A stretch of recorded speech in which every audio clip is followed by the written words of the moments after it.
د خوست غازي ببرک کلا چې 160 کال وړاندې په 1243 هجري شمسي کال کې د امیر عبدالرحمان خان د واکمنۍ پر مهال د انګلیسي ښکېلاک پر وړاندې د خوست د بیلابیلو قومونو په تخنیکي او مالي مرسته د ستر غازي ببرک خان زدران په لارښوونه جوړه شوې وه. له دې ځایه به غازیانو جګړیز هدفونه پر مخ وړل. یاده کلا د خوست په ندرشاکوټ ولسوالۍ کې پر شاوخوا 4 جربه ځمکه جوړه شوې وه چې پر 4 کونجونو باندې دفاعي برجونه، د استوګنې خونې، وسلتون، موزیم او نور جنگي ځایونه جوړ شوي وو. جنگي کلا جوړه د دوی یوازینی هدف دغه و چې قاضي احمد ببرک چې د غازي ببرک خان لمسی دی وایي د یادې کلې پر مټ انګلیسي ښکېلاکګرو ته سخته ماتې ورکړل شوه. شاه زلمیان د لوی پکتیا باید پاسون وکړي. نو بالاخره ندرخان راغی د کلا ته چې ندرخان 19 شپې په دې ټاپو کې وکړي او د جنگ پلان یې جوړ کړ. ندرخان سره 3000 جنګیالي ورسره او غازي ببرک خان سره په دې قلا کې 2000 ننګیالي اوسېدل. بالاخره متون ته لاړل. په متون کې دغه دوه ټیمونه بعد د 19 شپې څخه سره یو ځای شول او د متون څخه د ټل په طرف باندې دغه ټیمونو حرکت وکړ چې لوی کمانډو غازي ببرک خان پر غاړه واغېسته او ندرخان په متون کې پاتې شو.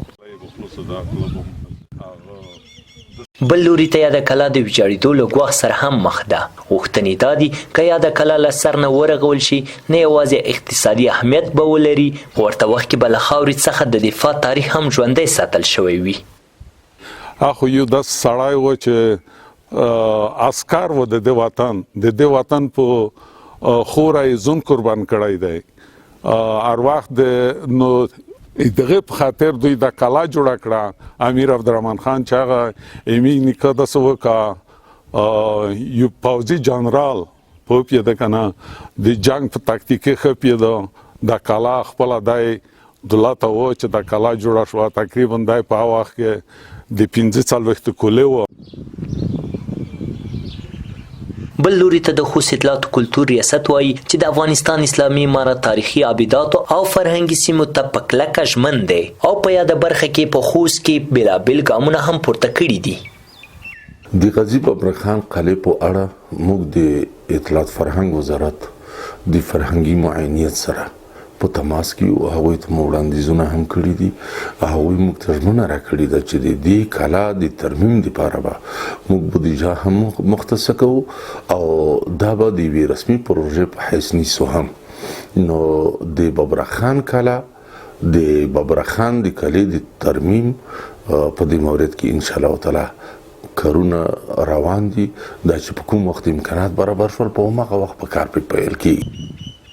د ښاغلي عثماني په خبره په یاد ولایت کې ان د ځینو تاریخي سیمو لپاره د امارت په همکارۍ ساتونکي هم ګمارل شوي دي. په دې سره دا لومړی ځل دی چې د خوست د تاریخي سیمو څخه د ساتنې په برخه کې په جدي او لویه کچه عملي ګامونه پورته شوي دي. دا کلا 160 کاله وړاندې جوړه شوې ده خو اوس مهال له ویجاړېدو سره مخامخ ده. که چیرته ورغول شي د اقتصادي اهمیت سربیره به سیلانیان د خپلو نیکونو د وطن د دفاع تاریخ هم وګوري. شمس الحق الهام د افغانستان ملي تلویزیون خوست ببرک خان کلا.